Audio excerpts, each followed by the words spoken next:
Boleh curhat, boleh. Seperti muka aurat, boleh. Seperti depan orang berkepentingan. Maka yang kedua, wanita suami istri itu sebagai pakaian. Nah yang ketiga, Allah ajarkan kita jadilah penolong. Surah At-Taubah 71, wal mu'minuna wal mu'minati ba'duhum awliya ba'din. Lelaki mukmin dan wanita mukminat sebenarnya mereka penolong atas yang lainnya. Apa konsep dasar penolong? Pasangan kita yang sejatinya temperamental, gampang marah, dia mengalami isu utang pengasuhan dari bapak ibunya. Kenapa dia gampang marah? Silakan telusuri. Banyak kita ini menikah itu ta'arufnya tidak next level. Ta'aruf next level itu ta'aruf ketika sadar bahwa pasangan kita ini dibentuk perilakunya hari ini di umur 0 sampai 15 tahun.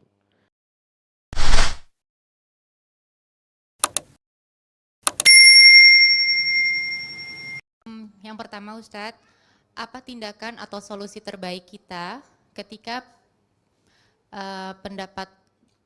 mendapatkan pasangan yang memiliki karakter mental health, misalnya temperamen, kurang aware sama pasangan dan pesimis. Bagaimana cara menyampaikan yang aksan kepada suami supaya penyampaiannya tepat sasaran dan tidak termaksud dalam KDRT verbal. Jazakallahu khair Ustaz. Jangan pernah berpikir menasehati suami. Pekerjaan paling melelahkan di muka bumi adalah menasehati suami.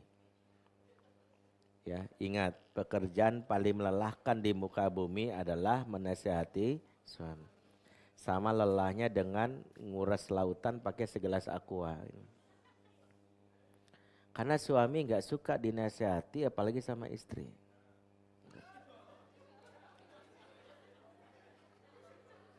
Suami itu enggak. Jadi yang setiap saat ikut kajian ini, kemudian setiap saya ceramah dianggap relate banget kehidupannya, kemudian di tag suaminya di akun IG-nya enggak efektif.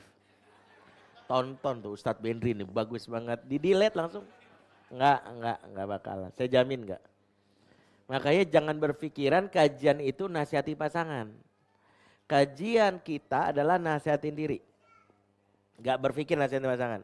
Kajian parenting adalah gua, not to myself, NTMS. Jadi tagar kita setiap ini adalah buat diri gua nih. Sama kayak sahabat. Sahabat itu ayat turun tuh gak berpikir gini, kayaknya buat si ini nih. Gak ada. Ketika turun ayat Quran mereka rasa, jangan-jangan saya, jangan-jangan saya. Berarti apa?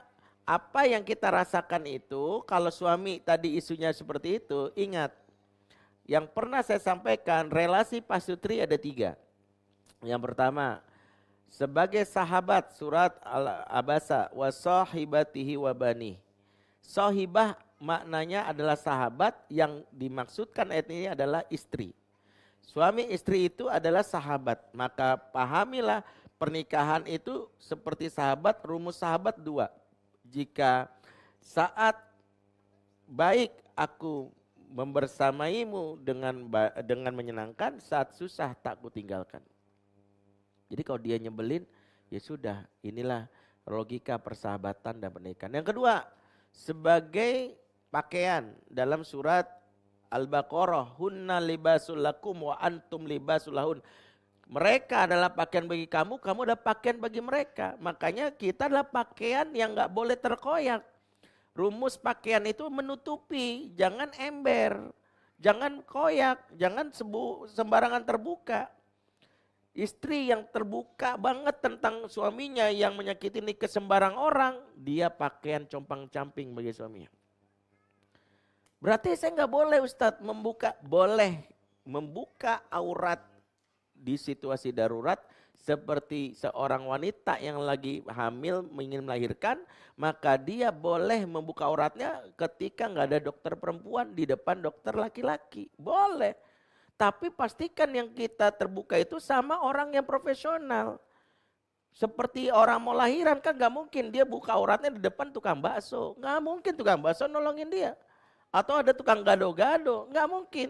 Seperti itulah, boleh nggak sih buka aib suami atau orang? Boleh, sama profesional. Sama siapa? Sama ustadz yang kita konsultasikan, sama psikolog. Jangan sama teman yang ilmunya aja nggak ada. Karena kalau kita sama teman solusinya cuma satu, lagian suami kayak gitu lu pertahanin. Kalau gue mah cerai, dari dulu gue udah ingetin, jangan berkonspirasi sama setan dengan ngasih solusi yang gak ada ilmunya. Hati-hati, lisan kita itu bisa jadi kendaraan setan untuk membuat seorang itu mengambil keputusan. Begini ya, saya ini sering didatangi seseorang yang bercerita, Ustadz, istri saya itu gugat cerai saya. Percaya atau tidak, saya nanganin sudah 1.400-an orang pasangannya begini.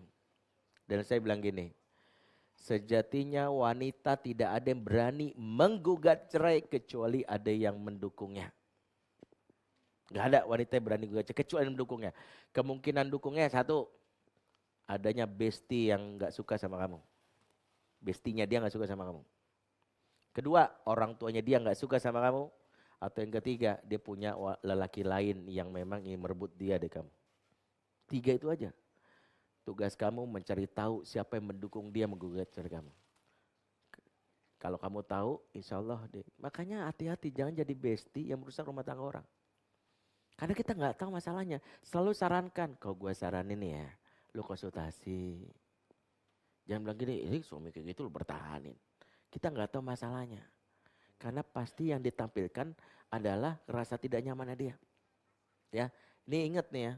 Selalu kalau ada orang cerita ininya, oh ya gue berempati sama lo, ya masih gak nyaman banget, kasihan banget sih lo ya. Tapi saran gue nih ya, saran gue, lo mending konsultasi ke ustadz deh, biar dapat sudut pandang lain. Lo konsultasi ke psikolog ini deh, enak. Kita jangan main wilayah yang kita gak tahu ilmunya.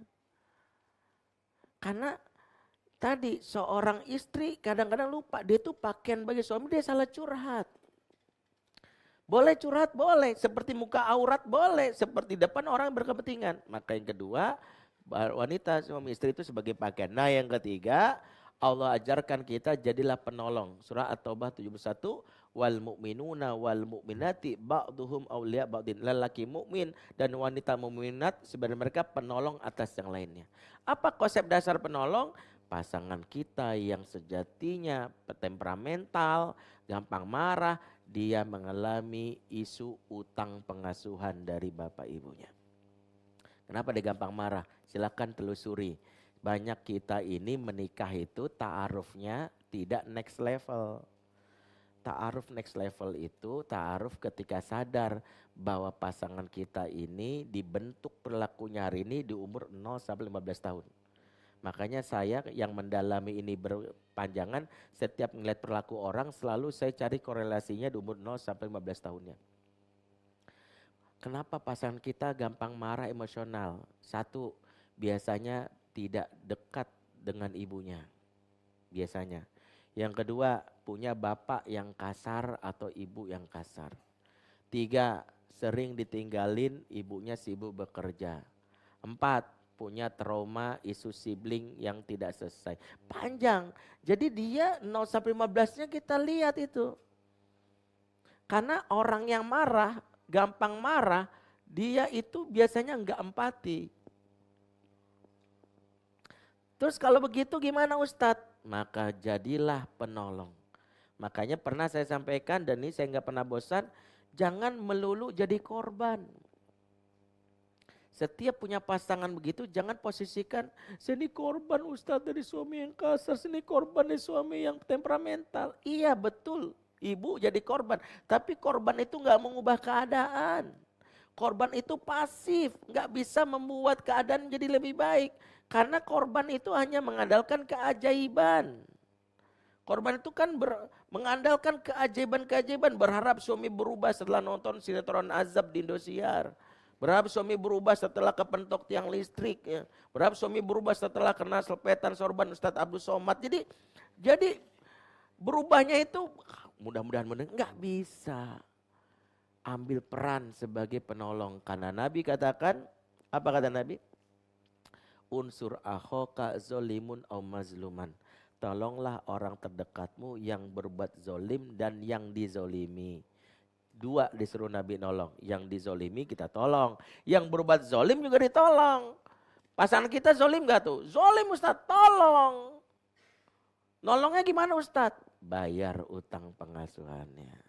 Dia gampang marah kenapa? Jangan-jangan nggak pernah diusap punggungnya. Jangan-jangan nggak pernah ada yang memeluk tulus karena dia nggak pernah disentuh. Jangan-jangan nggak ada yang mengatakan, membisikkan ke telinganya, saya nggak ada. Karena bisa jadi dia nggak punya itu. Jangan-jangan isi kepalanya dari kecil itu nggak jauh dari, maaf, kalimat kebun binatang. Dan kita tahu kebun binatang nggak mungkin dasar kupu-kupu, kan nggak mungkin. Kepik kamu, berbuang madu, nggak ada. Pithecanthropus erectus nggak ada juga. Aedes aegypti nggak, pasti hewan-hewan yang lain. Nah, ketika isi kepala orang terbiasa kalimat kasar, B, E, G, O, A, N, J, I, N, G, B, A, B itu, dia isi kepala itu yang dilontarkan kepada orang lain. Berarti tugas kita apa? Terima takdir. Pernikahan itu bukan tentang mewujudkan harapanmu, GR banget. Jangan-jangan pernikahan ini adalah mewujudkan harapan pasanganmu. Kan banyak kita berpikir, ya Allah nikah sama dia, nikah. Seolah-olah jawaban doa kita, jangan-jangan kehadiran kita adalah jawaban dari doanya dia. Kita aja yang GR, selama ini menyangka dia hadir demi kita, bahkan salah. Bukan, engkau hadir untuk dia, karena dia doanya lebih kencang bisa jadi.